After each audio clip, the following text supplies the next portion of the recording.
You are not burnt out, you are caught in a dangerous habit. It feels like fatigue, but underneath, it's something more subtle. Your brain is hooked on constant stimulation, an addiction disguised as exhaustion. The trap is this: when you call it burnout, you reach for the wrong cure, more rest, more distraction, but nothing changes. Real freedom begins when you stop treating symptoms and confront the cause head on. So let's start with the myth we've all been told about burnout. The lie of burnout: you tell yourself you're burnt out. Every morning you wake up already tired, staring at the ceiling, wondering how you are supposed to push through another day. Your calendar is stacked with calls, deadlines, and endless small fires that all feel urgent. By the time the sun goes down, you feel like you've got nothing left to give. And when your head finally hits the pillow, you whisper to yourself, "This is it. I'm burnt out." So you do what everyone tells you to do. You try to rest. You clear your weekends to recover. You sleep in. You take vacations, convinced that time away will heal you. But here's the truth you don't want to face: none of it works. The exhaustion never leaves, the fog in your head never clears. Even after a week away from work, you come back just as drained, sometimes worse. And that's when the doubts start creeping in. If you were really burnt out, shouldn't rest have fixed it?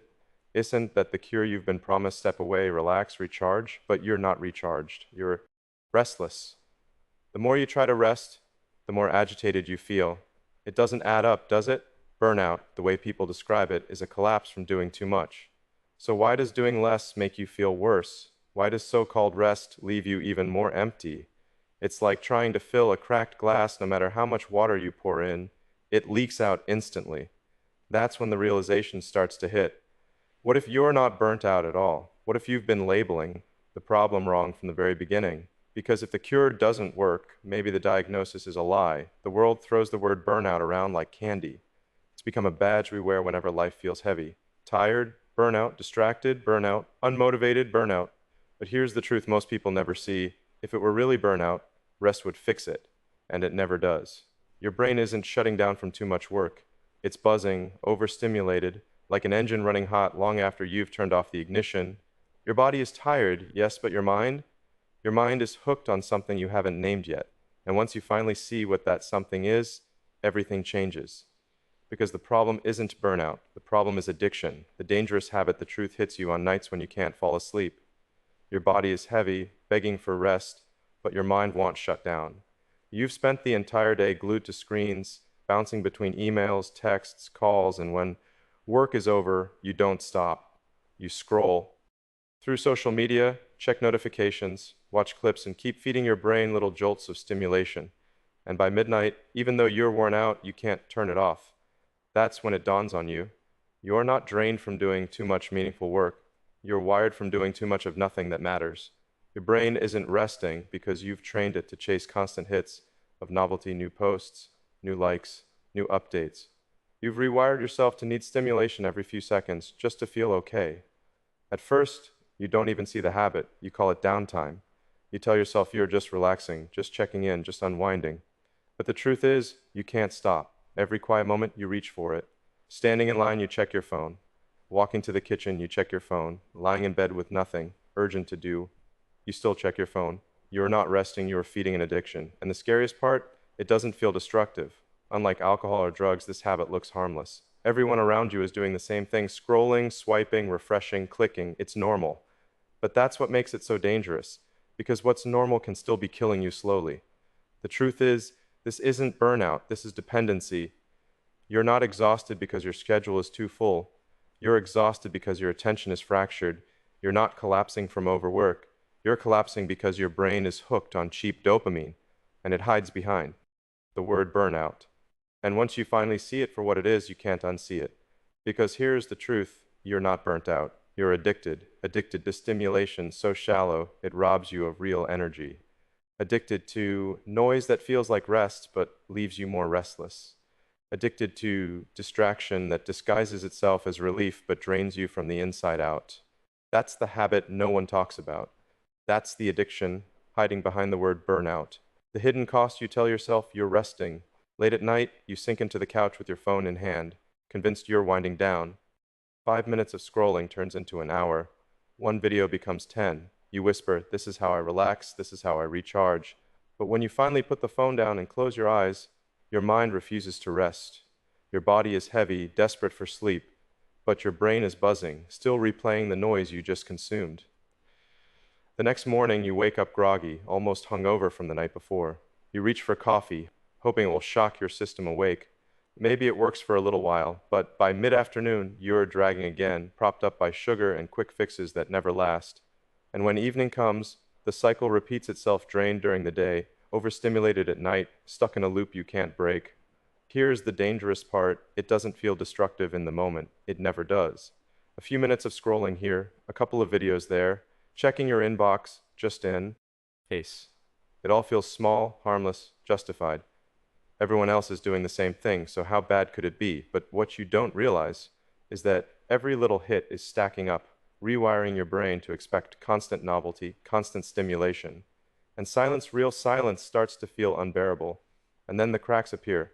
Your focus is the first to go. You can't sit with a single task for more than a few minutes without reaching for distraction. Writing feels impossible. Thinking deeply about problems feels like torture. You're always looking for the next ping, the next update, the next hit. Your creativity flatlines. The deep flow you once craved, the kind that makes you lose track of time, disappears. Even joy begins to fade. The things that once filled you up, reading, long walks, meaningful conversations, start to feel flat compared to the instant high of a glowing screen. Real life feels too slow, too quiet, too demanding. Why wrestle with a hard problem when you can escape into easy stimulation? Why lean into discomfort when you can numb it instantly? And this is the true cost. The more you consume, the less you create. The more you chase stimulation, the emptier life becomes. It's like eating candy for every meal, sweet in the moment, but sickening in the long run. You're not nourishing yourself, you're starving yourself. Slowly, quietly, without even realizing it. What makes it worse is how the world applauds this way of living. Society praises busyness, it normalizes being always on. It treats constant scrolling as relaxation. But behind the mask, the hidden cost is enormous.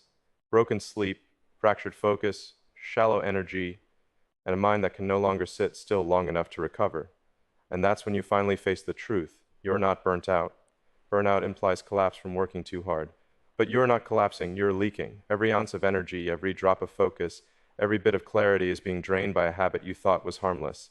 You're not exhausted from your work. You're addicted to the constant noise. And once you see it, you can't unsee it. Why rest doesn't work for the longest time, you believe rest is the answer. Whenever exhaustion hits, you tell yourself you just need a break. So you clear your weekends, you cancel plans, you even book trips, hoping a change of scenery will reset you. But no matter how much time you give yourself, it never works. You come back just as drained as before, sometimes worse, because now you feel guilty for wasting time and still not feeling any better. And that's when the confusion starts. Isn't rest supposed to be the cure for burnout? That's what everyone says. Step away, recharge, take it easy. But the harder you try to rest, the more restless you become. You can't sit still. Silence feels like pressure. Doing nothing feels unbearable. Your body craves peace, but your mind refuses to give it. It's like an engine that keeps humming long after you've turned it off.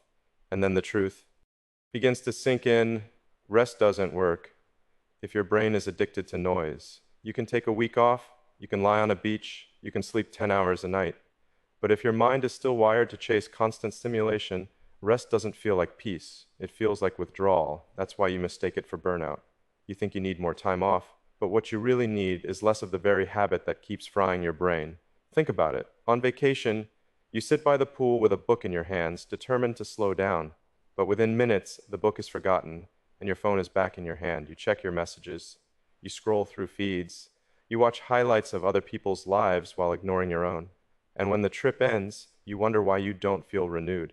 The truth is obvious. You didn't rest at all. You just carried your addiction with you. That's why you never escape the cycle. You keep applying the wrong medicine. You tell yourself rest will fix it, but rest doesn't heal an overstimulated brain. Rest feels impossible when your mind has been trained to expect constant input.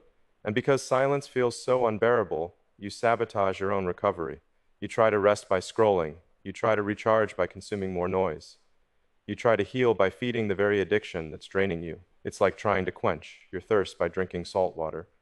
It looks like relief, but it only makes you worse. And because this habit feels so normal, because everyone around you is doing the same thing, you never stop to see it clearly. You don't even realize you're making the problem worse. Here's the painful truth: you don't heal from burnout by resting. You heal by breaking the addiction. You don't need more time off. You need to reclaim your attention. You need to give your brain what it's starving for: not more noise, but silence; not more distraction, but depth; not more time, but better time. The reset: the first time you try to break free, you fail within minutes. You tell yourself, no phone for the next hour. You place it face down on the table, lean back in your chair, and try to sit in silence. But almost instantly, your hand twitches. Your mind starts racing. What if someone needs me? What if you're missing something important? What if there's an update waiting? And before you even realize what's happening, the phone is back in your hand. You didn't choose it. Your body moved on autopilot. That's when the truth hits you. This isn't about discipline. It's about addiction. Your brain has been rewired to crave constant stimulation, and taking it away feels like withdrawal. The silence is painful. The stillness is unbearable. And that's the clearest sign of all. If something feels impossible to give up for even 1 hour, you don't control it. It controls you. So you start small. You pick one simple reset. Put your phone in another room for the first hour of your morning. No notifications, no scrolling, no noise, just you and silence. At first, it feels brutal. You sit there, restless, fidgeting, feeling like something is missing. Your mind screams at you to cave. It tells you you're wasting time. It tells you to just check in quickly. Every minute feels like an hour. But then something shifts. The silence that once felt unbearable starts to change. After the restlessness passes, a strange calm begins to settle in. Your thoughts, which normally bounce around like a pinball machine, begin to line up. You can actually hear yourself think again. Ideas that had been buried under the noise start to surface. Clarity replaces chaos. And that's when you discover the real power of the reset. It isn't about avoiding your phone. It's about retraining your brain. That 1 hour of silence becomes a reset button for your entire day. Instead of beginning with chaos, you begin with clarity. Instead of chasing stimulation, you create direction. That single change starts restoring the focus you thought you had lost forever.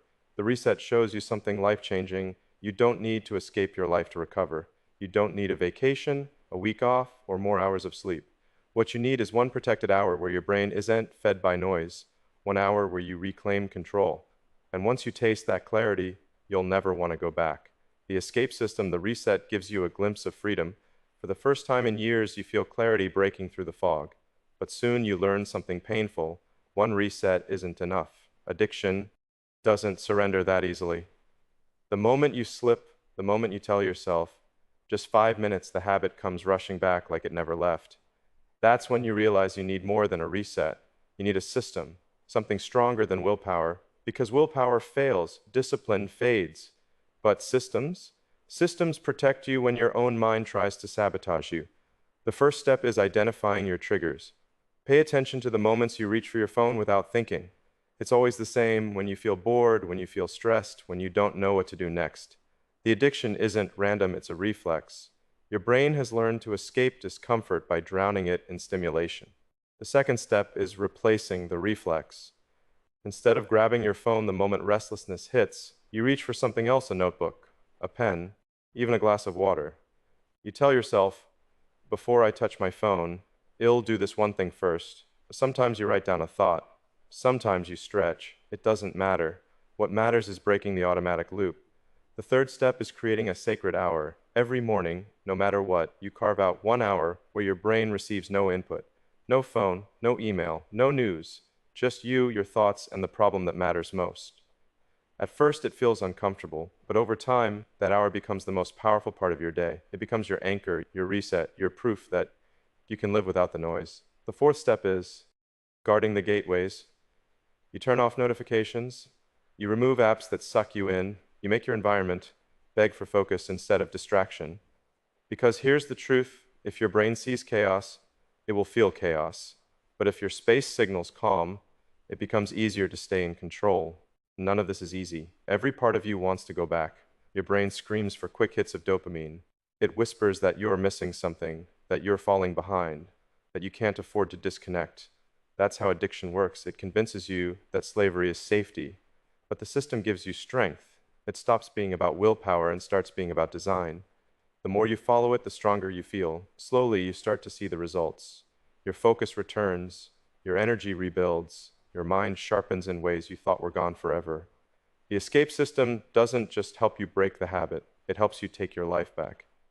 Protecting momentum for a while, you believe you've won. The system is working. You wake up clearer, sharper, more in control than you've been in years. Your mornings have rhythm, your thoughts finally feel like your own. For once, you're creating instead of consuming, and slowly, you start to think the battle is over. But then one morning, you make a small mistake. You tell yourself, "I'll just check my email real quick before my hour begins." 5 minutes won't hurt. It feels harmless, almost responsible. But the moment you open that inbox, you're pulled into a different world. A client needs something. A problem demands attention. A message sparks urgency. You're gone. Your mind shifts instantly into reaction mode, answering, replying, firefighting. And by the time you look up, the sacred hour you promised yourself has evaporated. The worst part isn't that it's gone. The worst part is that you didn't even notice it slipping away. And that's when the truth smacks you in the face. You don't lose your focus in the middle of the battle. You lose it in the 5 minutes before it even begins. That's all it takes. One compromise, one tiny distraction, one crack in your boundary, and the habit comes flooding back like it never left. This is when you finally understand something terrifying. Addiction doesn't die just because you built a system. It waits, patiently, quietly. It waits for you to get comfortable. It waits for you to relax. It waits for you to whisper, "It's fine, just this once." And the second you do, it reclaims everything you fought so hard to protect. That's when you realize the hardest part isn't building momentum. The hardest part is protecting it, so you build another layer of defense boundaries that cannot be broken. During your sacred hour, nothing gets in, no notifications, no emails, no quick checks, nothing. And you make it known to others too, this hour is untouchable. At first, people push back. But when you respect your own boundaries, something shifts, others begin to respect them too.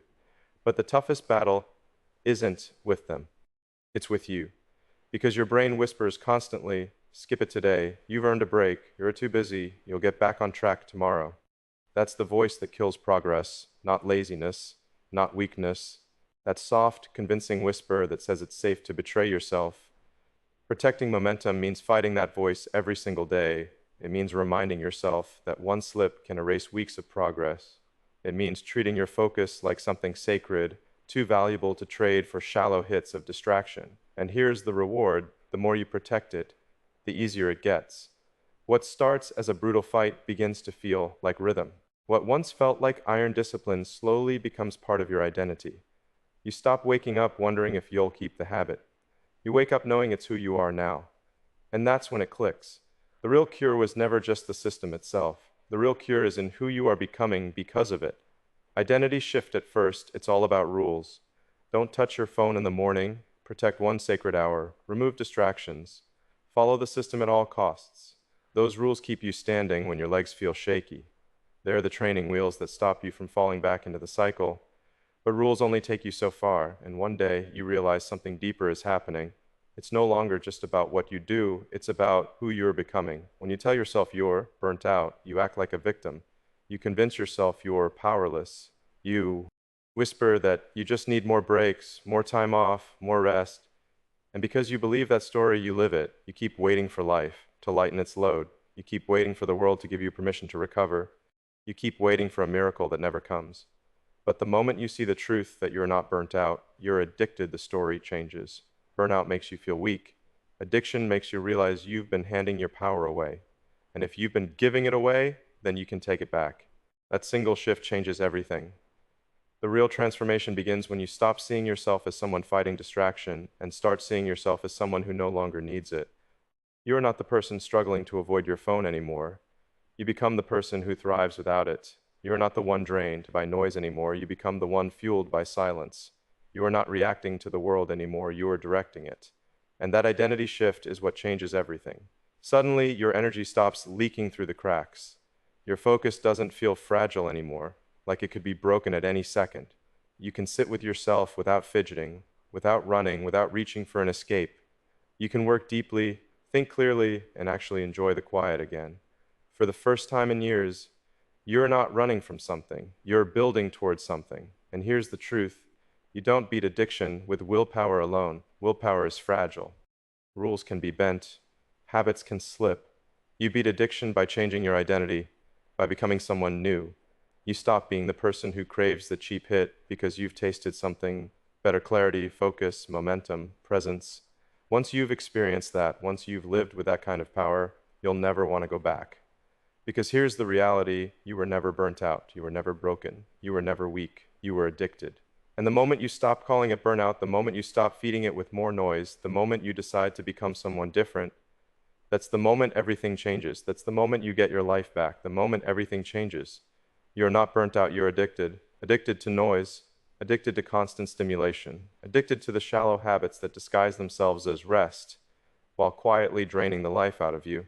That's why no amount of sleep, no amount of weekends, no amount of vacations has ever fixed the way you feel, because you've been treating the wrong problem.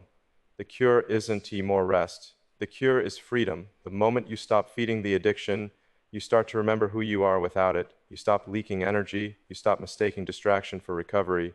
And for the first time in a long time, you feel what it's like to be alive again, not numbed, not restless, not half present, but fully here. And here's the truth: you don't get there by accident. You get there by choosing it. This isn't about Willpower. willpower. Is fragile, and you've seen how easily it slips. This is about identity. When you choose clarity over chaos, when you protect your focus like it's sacred, when you decide you are no longer someone who needs the noise, that's when everything changes. So tomorrow morning, I want you to try something simple but powerful. Give yourself 1 hour where nothing gets in. No phone, no notifications, no distractions, just you, your thoughts, and the problem that matters most. At first, it will feel strange. You'll itch to check something. You'll feel the pull of the habit whispering at you. But if you push through, if you hold the line, you'll find something waiting on the other side: clarity. That 1 hour will feel different from the rest of your day. It will be quiet. It will be uncomfortable. But in that discomfort, you'll start to find yourself again. And if you protect that hour long enough, it won't just change your day. It will change your identity. It will prove to you that you don't need the noise. It will show you that you're stronger than the addiction. It will remind you that your mind belongs to you, not to the world screaming for your attention. Because here's the reality: you were never burnt out. You were never broken. You were simply trapped in a dangerous habit. And the moment you stop feeding it, the moment you reclaim your attention, the moment you choose to live with clarity instead of chaos, that's the moment you take your life back. That's the moment you stop surviving and start living.